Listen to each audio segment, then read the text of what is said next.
আসসালামু আলাইকুম। সুপ্রিয় ষষ্ঠ শ্রেণীর শিক্ষার্থীরা, আজকের এই ভিডিওতে আমরা দেখব যে তোমাদের ষষ্ঠ শ্রেণীর বাংলা প্রথম পত্র যে চারুপাঠ, এই বিষয়ে আমরা তোমাদের বিস্তারিত আলোচনা করব যে প্রথম অধ্যায়ের এবং প্রত্যেকটি অনুশীলনী সমাধান আমরা প্রত্যেকটি ভিডিওতে নিয়ে আসবো ইনশাআল্লাহ। তোমাদের ষষ্ঠ শ্রেণীর প্রত্যেকটি সাবজেক্টের প্রত্যেকটি অধ্যায় আমরা ভেঙে, ভেঙে আলোচনা করব। আর পরবর্তী ভিডিও সবার আগে পেতে চ্যানেলটি সাবস্ক্রাইব করে পাশেই থাকবে। ১ম এই আজকের এই ভিডিওতে দেখব আমরা যে গদ্য থেকে সততার পুরস্কার, লেখক হচ্ছে মুহম্মদ শহীদুল্লাহ। পৃষ্ঠা ১ থেকে ৬ পর্যন্ত আমরা বিস্তারিত আলোচনা করব এবং যে নমুনা প্রশ্নগুলো আছে, বহু নির্বাচনী এবং সৃজনশীল প্রশ্নগুলো আমরা সমাধান করব। প্রত্যেকটি তোমাদের মিনু, নীলনদ, তোলপাড়, আকাশ এগুলো আমরা সিরিয়াল আকারে তোমাদের প্লেলিস্টে তোমাদের প্রত্যেকটি ভিডিও পেয়ে যাবে।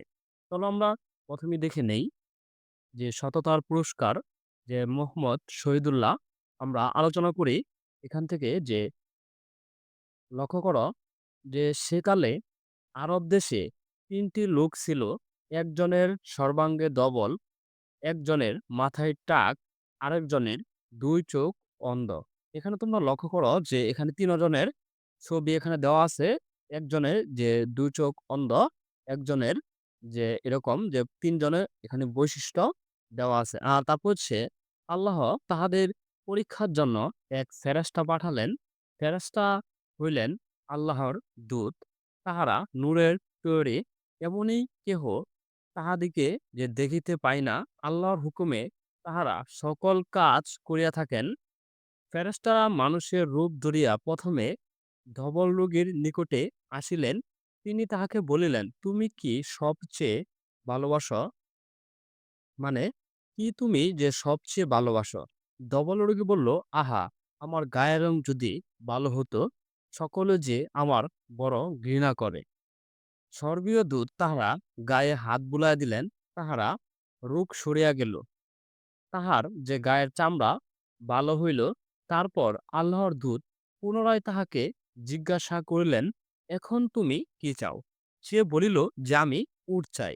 প্রথমে যে তার চেহারা যে চামড়া ভালো হইল, আর তারপর জিজ্ঞেস করার পর সে আবার কি চাইলো যে আমি উট চাই। আর একটি যে উট সে আবার চাহিল।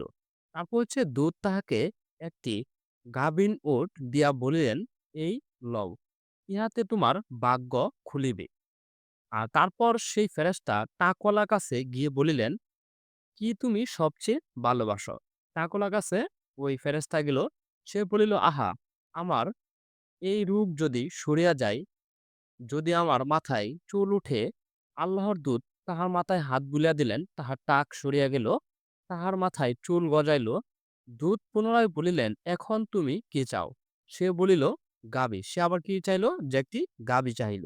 তিনি তাহাকে একটি গাভী যে গাভিন গাভী দিয়ে বলিলেন, এই লও, ইহাতে তোমার ভাগ্য খুলিবে। তারপর স্বর্গীয় দূত অন্ধের কাছে গেলেন, গিয়ে বলিলেন, কি তুমি সবচেয়ে ভালোবাসো? সে বলিল, আল্লাহ আমার চোখ ভালো করিয়া দিন, আমি যেন লোকের মুখ দেখিতে পাই। স্বর্গীয় দূত তাহার যে চোখ হাত বুলাইয়া দিলেন, তাহার চোখ ভালো হইল। তারপর তিনি তাহাকে বলিলেন, এখন তুমি কি চাও? সে বলিল, আমি ছাগল চাই। তারপর হচ্ছে যে স্বর্গীয় দূত তাহাকে যে একটি গাভীন ছাগল দিয়া বলিলেন, এই লও, ইহাতে তোমার ভাগ্য খুলিবে। তারপর উটের বাচ্চা হইল, গাভীর বাছুর হইল, ছাগলের ছানা হইল। এরকম করিয়া উটে গাভীতে ছাগলে তাহাদের মাঠ বুঝাই হইয়া গেল। কিছুদিন পর আবার সেই ফেরেশতা পূর্বের মতো মানুষের রূপ ধরিয়া সেই যে আগের ধবল রোগী ছিল তাহার নিকট উপস্থিত হইলেন। তারপর ফেরেশতা আবার এই ১ম থেকে যে ধবলরোগীর কাছে আবার বললেন। সেখানে গিয়ে তিনি বললেন, আমি এক বিদেশী, বিদেশে আসিয়া আমার সব পুঁজি উড়াইয়া গিয়াছে। এখন আল্লাহর দয়া ছাড়া আমার আর দেশে ফিরবার উপায় নেই। যিনি তোমারে সুন্দর গায়ের রং দিয়াছেন, সুন্দর চামড়া দিয়াছেন, এত যে ধন দৌলত দিয়াছেন, তাহার দোহাই দিয়া তোমার কাছে একটি উট চাইতেছি। সে বলিল, উটের অনেক দাম, কি করিয়া দিই? স্বর্গদূত বলিলেন, ওহে, আমি যেন তোমাকে চিনতে পারতেছি, তুমি না ধবলডুগি ছিলে, আর সকালে তোমাকে ঘৃণা করিত, তুমি না গরিব ছিলে, পরে আল্লাহ তোমাকে ধন-দৌলত যে দিলেন। সে বলিল, না তো, কেন? যে এসব তো আমার যে বরাবরই আছে।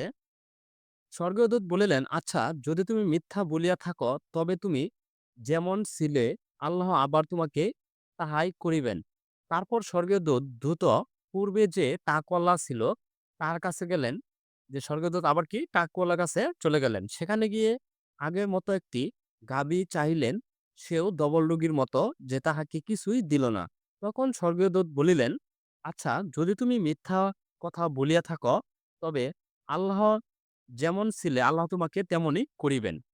তারপর স্বর্গীয় দূত পূর্বে যে অন্ধ ছিল তাহার কাছে গিয়ে যে বলিলেন, আমি এক বিদেশী, বিদেশে আমার সম্বল ফুরাইয়া গিয়াছে। এখন আল্লাহর দয়া ছাড়া আমার দেশে পৌঁছাবার আর কোনো উপায় নাই। যিনি তোমার চক্ষু ভালো করিয়া দিয়াছেন, আমি তোমাকে সেই আল্লাহর দুহাই দিয়ে একটি ছাগল চাইতেছি, যেন আমি সেই ছাগল বেচা টাকা দিয়া দেশে ফিরিয়া যাইতে পারি। তখন সে বলিল, হ্যাঁ, ঠিক তো, আমি অন্ধ ছিলাম, পরে আল্লাহ আমাকে দেখিবার ক্ষমতা দিয়াছেন। আমি গরিব ছিলাম, তিনি আমাকে আমির করিয়াছেন, যে তুমি যাহা চাও লও।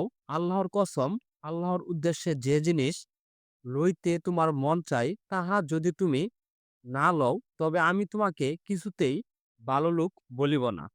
ফেরেশতা তখন বলিলেন, বাস, তোমার জিনিস তোমারই থাক, তোমাদের পরীক্ষা লওয়া হইল। আল্লাহ তোমার উপর খুশি হইয়াছেন, আর তাহাদের উপর বেজার হইয়াছেন। মানে কি, লাস্টে যে অন্ধ লোকটি ছিল, সে কি রাজি হইল, আর দুজন কি রাজি হইল না।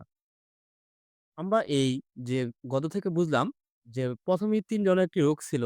যে এই ৩ জনের রোগ, তারপর হচ্ছে যে স্বর্গীয় দূত এসে ৩ জনের চাহিদা মতো যে ২ টি করে জিনিস দিয়েছেন, তাদের রোগ সরিয়ে গিয়েছে এবং তাদের উট, গাভী এবং ছাগল দিয়েছেন।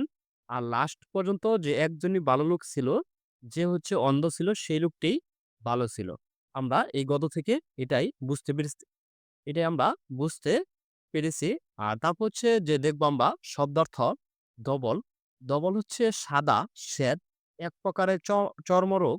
এই রোগে শরীরের চামড়া ও চুল সাদা হয়ে যায়। আর গাভীন হচ্ছে গর্ভধারণ করেছে এমন গাভীন গরু। আমির হচ্ছে যে ধনী।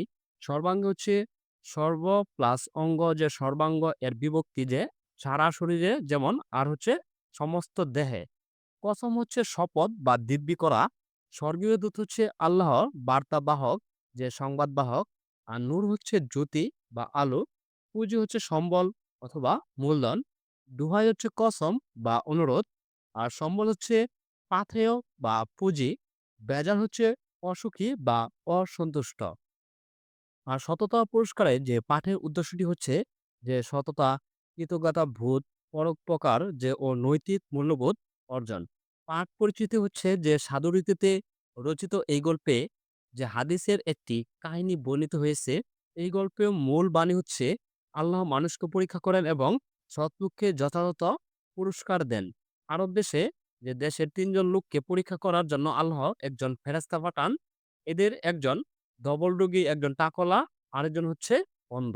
আর লাস্ট পর্যন্ত যে সৎ ছিল, সে হচ্ছে যে অন্ধ ছিল, সেই তাকে আমরা যে সৎ আমরা দেখেছি। আর তারপর হচ্ছে যে লেখক পরিচিত, যে মোহাম্মদ শহীদুল্লাহ। জন্ম হচ্ছে ১৮৮৫ খ্রিস্টাব্দে ভারতের পশ্চিমবঙ্গের যে ২৪ পরগনা জেলার পেয়ারা গ্রামে। যে তিনি বহুভাষীবিদ, বহু ভাষাবিদ ও পণ্ডিত হিসাবে খ্যাত। ধন্যবাদ শিক্ষার্থীরা, যে আমরা তোমাদের এই পৃষ্ঠা ৪ পর্যন্ত যে বিস্তারিত এই গত থেকে আলোচনা করে নিলাম। পরবর্তী ভিডিওতে আমরা দেখব যে কর্ম অনুশীলন এবং বহুনির্বাচনী সৃজনশীল প্রশ্নগুলো আমরা পরবর্তী ভিডিওতে দেখব। আর তারপরে দেখব মিনু, বনফুল, এগুলো আমরা পরবর্তী ভিডিওতে দেখব। আর পরবর্তী ভিডিও সবার আগে পেতে চ্যানেলটি সাবস্ক্রাইব করে পাশেই থাকবে। আর যারা সাবস্ক্রাইব করেছো তাদেরকে অসংখ্য ধন্যবাদ। তোমাদের ষষ্ঠ শ্রেণীর প্রত্যেকটি সাবজেক্টের ভিডিও আমাদের প্লে লিস্টে দেওয়া আছে, সেখান থেকে তোমরা দেখে নিতে পারো।